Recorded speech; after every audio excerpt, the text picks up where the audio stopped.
If I had to make a list of things that I never thought I would see in Vinland Saga, right above aliens and right below Thorkel being a flaming homosexual, you would have a nuclear bomb going off, which is my background in today's video. And if this video looks very different than my other Vinland Saga reviews, it's because, well, I got copyright strike to hell for like my last 5 Vinland Saga reviews. So instead, you're going to get my lovely face on camera during this review, which I know is a little bit unfortunate from the tranquil manga panel vibe. I'm still going to show a few panels here and there, but you got to choose your battles every now and then. But this chapter for Vinland Saga was astounding in many ways. So essentially the concept of this chapter is that we have one of the elders of the natives, a character whose name I'm not even going to begin to try to pronounce. He decides that he wants to try this ritual in order to potentially see into the future. Now, Vinland Saga has never really dived into the fantastical. Overall, it's been pretty grounded in reality.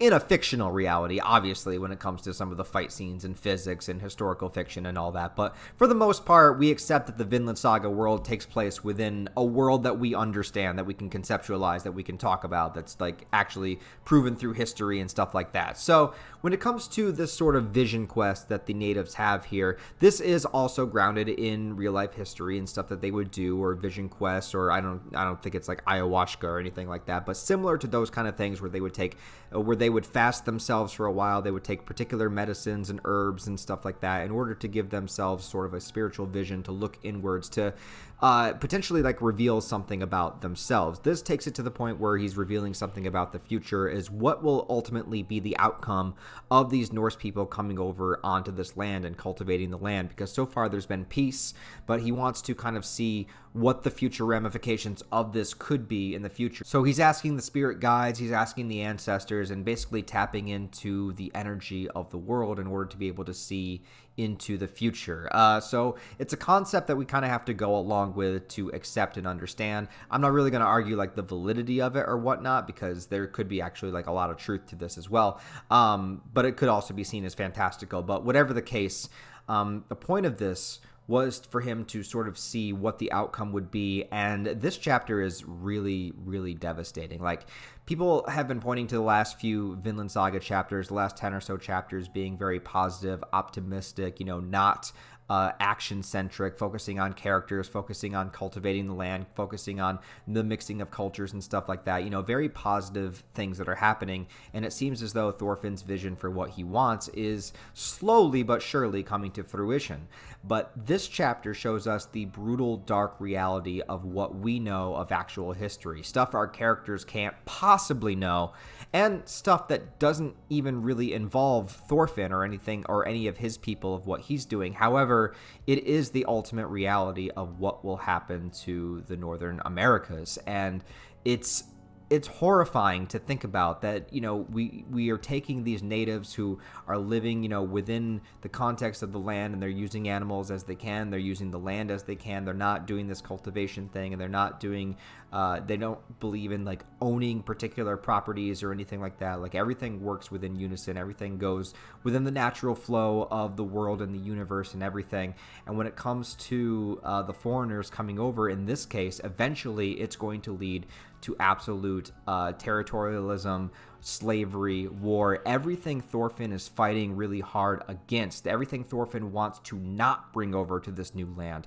He wants to create and cultivate the land so that people can thrive and build and live in peace. But ultimately, and this is just the harsh truth of the world, is that we have never reached a utopia in the world ever where there hasn't been war, and there hasn't been violence, and there hasn't been people fighting each other, and there hasn't been stupid reasons as to why people want to control one another, subjugate one another, push other people into slavery. This stuff has existed since the dawn of humanity, and it has continued to this day. And this chapter shows us that. It shows us multiple things that are going to happen. It shows us the Revolutionary War, where he's wondering, why are the Norse people, because all he sees, all the native sees, is just a bunch of white people fighting a bunch of white people. Like, he doesn't understand the context of the reasons why they're fighting. He just sees the war. He just sees the brutality of it. And he sees how the weapons are advancing. He sees how arrows are turning into bullets. We actually see guns. We see cannons. We see all of these things that like you never would see in the Viking Age or in Vinland Saga that you would think of.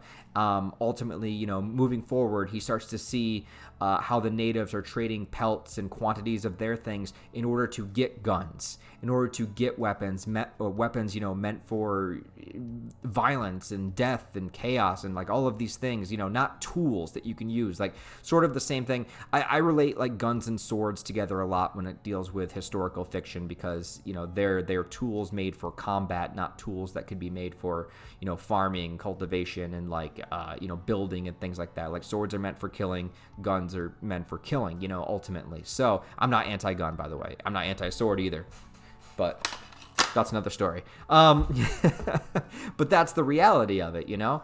And, you know, seeing his people, the people that he sees, that he recognizes as one of him, you know, that have lived the way he does, his skin color, the people that he can like see himself in doing this thing where they're trading something that they're very good at in order to gain something that only causes seemingly destruction, right? So there's that. And then he goes even forward into the future and he starts seeing slavery. We see a bunch of black people that are working on the fields and everything, kind of eventually going into American slavery. And then he goes even further into the future and he sees the literal nuclear bomb that I see behind me. And as he's sort of like being blown up in this destruction, seeing the ultimate accumulation of what human beings are capable on the level of violence, considering violence is like one of the ultimate themes of Vinland Saga. It's it's about how violence has sort of always ruled over people. It's always been this ruling force in the universe. It's this thing that every human, every living thing understands. And it's this thing that ultimately usually wins out because it is the quickest and most efficient option in order to get what you want, instead of like talking through things peacefully or trying to find another way around it. You know, that's what it is. And I think one of the saddest images is as he's being blown apart and as you see like his skeleton and everything like within the destruction, within the wake of this nuclear blast, you see these silhouettes of characters that are cheering and shouting and yelling in a positive way. So again, destroying and harming the land, harming nature, harming the universe itself just for a display of power that you can use to eventually hold over someone else as that threat of violence, right?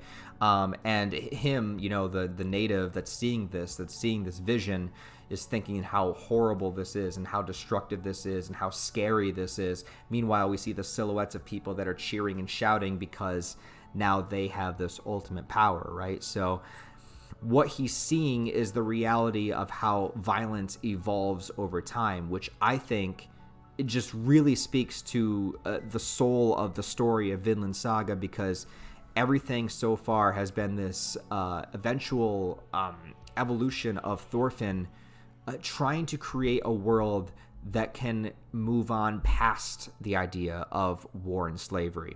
And what this vision quest reveals is that war and slavery still exist and continue to exist, just exist in various different forms over time. And not only that, but he's seeing his own people who don't exactly believe the same things that these foreigners do or these Norse people do, that are eventually kind of being won over to that side by trading for the guns and everything, and then also being kind of like forced into exile or used or being killed off and everything like that. We see a little bit of like the Old West kind of style going on. We don't see a lot of like the genocide of the native people or anything like that in this vision. I think this vision wasn't really meant to focus primarily on like what happens to the natives. I think it's meant to show what is the evolution of war and slavery in mankind, and that's the kind of brutal reality to it. And there's a deep sadness that I feel while reading it, but at the same time I really like that Yukimura did this, because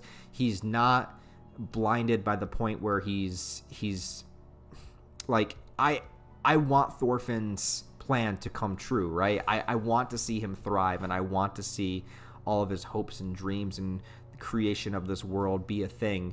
But I live in the year 2021, and to an extent I know what happens. Like I said, I'm not a history buff or anything, but I'm aware that that world of peace did not accumulate. I live in America, and there's still problems to this day. And so I just thought this chapter was really, really profound, kind of showing that evolution and just being dark and brutally realistic about what happens in the world, as opposed to following sort of any kind of idealistic, fantasy. This is it. This is the truth. And he does come back from the vision quest at the end. There's a moment where you think that like he might have died from it or whatever because of whatever sort of herbs that he used to go into it. But now that he has this knowledge, he essentially saw a vision of the future. So now is he going to use that vision of the future to try to get these Norse people out of here? And here's the part of the history that I don't know. And I'm not looking it up specifically because I want to read Thorfinn's story and see where it takes him, because I'm not sure how the Vikings and the natives and eventually all that wound up. I know it didn't end in a pretty way, but I'm curious of how Vinland Saga is going to take it moving forward. But now that he has that knowledge, that could be something that is going to definitely play a part within the continuation of this arc. And that's what I kept telling people too. I was like, this arc will eventually blow us away. Like, you have to give it time.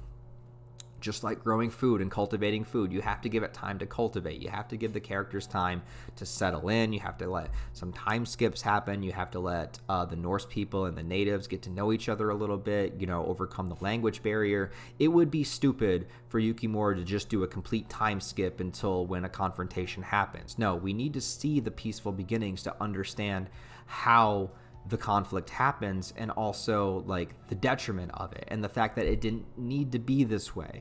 It never needs to be this way. All these wars that he's seeing in the future, none of it needed to be that way, but this is just the nature of humanity, and this is where everything ultimately winds up. We've never reached a place of ultimate peace. We've never reached a utopia, and there's always going to be people that want something from other people, and that will use their power in an aggressive way to get it. And that's what this chapter shows. So I thought this was great, man. I thought, considering this is the last chapter of Vinland Saga of the year of 2021, this is probably the best chapter, I think. And it doesn't even have Thorfinn in it, but I was just blown away with each and every page, and like my heart sank, you know what I mean? This is great. This is just great storytelling. Also, it says in the next chapter, we're going to get Canute, which is crazy, back in wherever he is right now. We haven't seen Canute in forever. He's not even on this continent, but whatever, he's going to be in the next chapter. I'm down for it, man. So it's been a long time since we've seen Canute, so I'm definitely excited to see him again. So what did you guys think of this Vinland Saga chapter? This was chapter, what number was this? 189. So what did you think of Vinland Saga chapter 189? If you have read it, let me know. Like I said, sorry this review was a little bit different than my usual Vinland Saga reviews, but hitting with all those copyright strikes is kind of annoying. So sorry, you got to have me on camera. I apologize, but hopefully it didn't ruin your day too much. So all right, take it easy, guys. Appreciate it. Also, like the video if you would. Please like the video. There's not a lot of people doing Vinland Saga content out there. It'd be really cool if you liked it. And then if people search for it, they're like, hey, who's doing Vinland Saga content? And they'll be like, Relife Ryan, who the fuck is that? And then they click on the video and they see my face and they're like, huh, not again. I'm not looking at that person. And then my video doesn't get watched, and then I get lost in the algorithm, and then I die a sad, lonely death, and then watch a nuclear explosion where I'm like, this is horrible. And people are like, yeah, you like that? And I'm like, no, I don't like it. Take it out of my butt. Bye.